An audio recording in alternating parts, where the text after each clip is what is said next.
Você conhece esta ave? Esta é a maior ave do Brasil e da América do Sul. Pode atingir até 1,70 m e pesar até 40 quilos.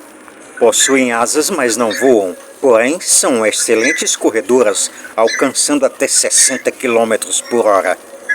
Você sabia que são os machos que constroem os ninhos, chocam os ovos e também cuidam dos filhotes?